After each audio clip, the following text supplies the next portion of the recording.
Who was Abraham? If Jews constantly refer to Abraham as their forefather and refer to themselves as the chosen people while treating all other peoples as second-class beings, then it is time for us to consider who Abraham actually was. First, Abraham was not a Jew, not even when God said to him, "And I will bless them that bless thee, and curse him that curseth thee." Second, Abraham was called by God the father of many nations, and not just the father of the Jews. "Neither shall thy name any more be called Abram, but thy name shall be Abraham, for a father of many nations have I made thee." Third, and if Abraham were, strictly speaking, only the father of the Jews, then he would probably not be the father of all the other 11 tribes of Israel. King Saul, after all, was not a Jew. Likewise, Isaac, Saul, Samson, Deborah, Gideon, Elijah, Joshua, Ephraim, Moses, Aaron, Jacob, and many others.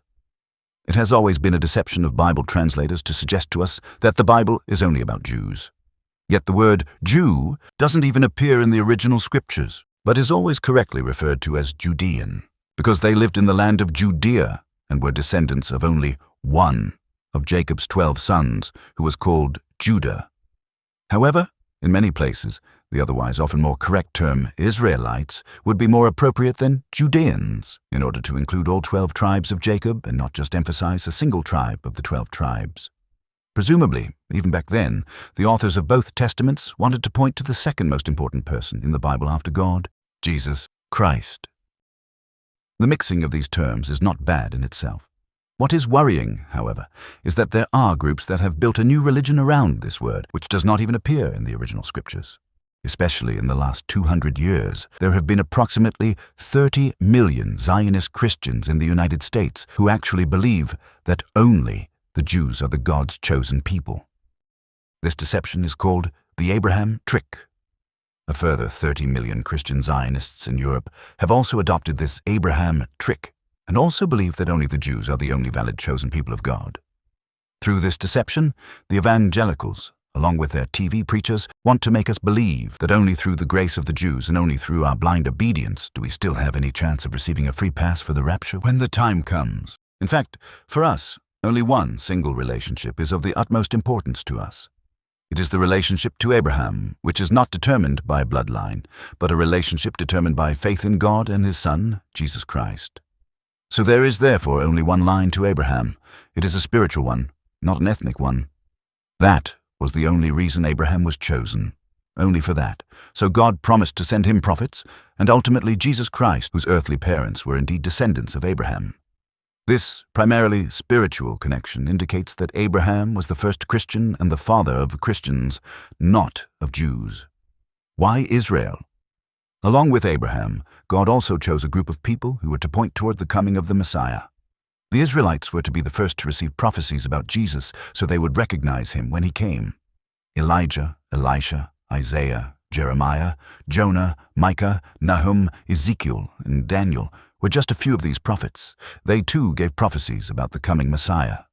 The Israelites were supposed to recognize Jesus and then spread this good news throughout the world. Furthermore, the Israelites were chosen so that through their lives and actions within their community, they would reveal the nature, character, and disposition of the true God. That was the reason why Jesus said he came only to the lost sheep of the house of Israel.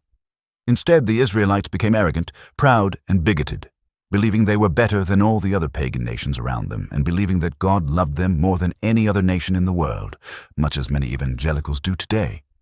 None of the other pagan nations were given such prophecies. Thus, all the neighboring nations also had no idea who God was. Only the Israelites received them. That is all it means. So it doesn't mean that the Israelites were something special, or that they were chosen so that God would save them because of their lineage. The Israelites weren't chosen because they were so good or so exceptional. They were chosen to fulfill a special task, a task at which, unfortunately, they failed miserably. What did they do? They failed to recognize Jesus.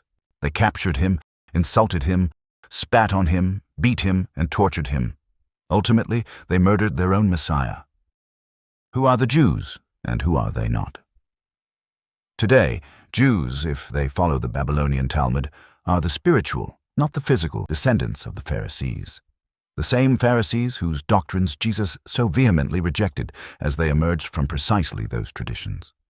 Realistically speaking, the vast majority of Jews today have no physical or ethnic connection to the Israelites of ancient times, but rather a spiritual connection to the Pharisees who murdered Jesus and continued to live according to the doctrines of the Babylonian Talmud. Their original mission was to spread good news throughout the world and proclaim that Jesus Christ was and is the Messiah. But they failed to do so.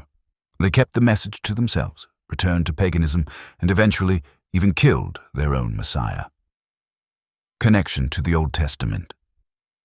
In order not to make things difficult for my Jewish friends, I will use only one single verse from the New Testament and all the other verses exclusively from the Old Testament. Here are some of the numerous Old Testament passages that provide clear references to Jesus and, by extension, Christianity. Psalm 110, verse 1. Isaiah, chapter 7, verse 14. Isaiah, chapter 53, verse 5. Zechariah, chapter 9, verse 9. Daniel, chapter 7, verses 13 and 14. Micah, chapter 5, verse 2. Isaiah, chapter 53, the Passion. Hosea, chapter 11, verse 1. Deuteronomy 18, verse 15. And finally, by far the most important verse in the Old Testament that provides a clear and unambiguous reference to Jesus Christ. It is the verse 3:15 of Genesis. Already on the very first pages of the Bible, God prophesies the victory of Jesus Christ over Satan and simultaneously establishes Christianity as the only religion in the Bible. Additional interesting aspect of this verse is that God mentions not only Satan, but also his descendants. Descendants who, as we know, continues to control the misfortunes on the earth to this day. Furthermore, the verse also mentions a heel that will be bruised by these descendants, which can only refer to Jesus Christ's heel. And finally, the significance of the bruising of Satan's head cannot be overlooked. The head has always been regarded as the symbol of the center of thought and power in every human being. In the past, even a crown was placed on this head to further emphasize the power and influence of these kings and other potentates. So we can see that with or without a crown, the Bible is still highly relevant to this very day. And so it is not surprising that the New Testament states, "Search the Scriptures, because in them you think you have eternal life, and they are they which testify of me."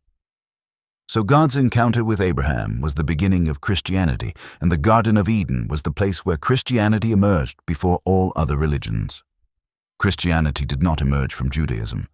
Judaism is an offshoot of Christianity and emerged about 300 years after the Jews killed Jesus Christ and eventually wrote down their Babylonian Talmud in southern Europe. This was precisely what the Pharisees brought back from their captivity. It was pure paganism, and when they finally wrote down these thoughts, it became their Babylonian Talmud, the holiest book of the Jews today. The conclusion. From today's perspective, one can say that Jews and Christians initially formed a single entity. They were identical. This was the period from the introduction of God's covenant with Abraham until the murder of Jesus. The murder of Jesus marked the first irreconcilable rift between the two groups.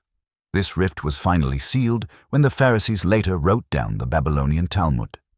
From that point on, the two religions separated definitively and became diametrically opposed to each other. Only when the Jews recognize that Jesus is the true Messiah will they begin to understand the Bible as it was originally intended. As a European, I know what I'm talking about. For almost 2 millennia, a few Christian nations in Europe were almost uninterruptedly the greatest criminals and murderers in the world. First within Europe, and later on every other continent of this planet.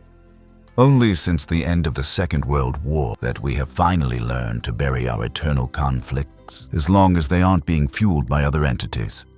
Since these individuals are well known to anyone who walks through the world with open eyes today, it is still possible to stay on the path to peace, if we only make it our mission.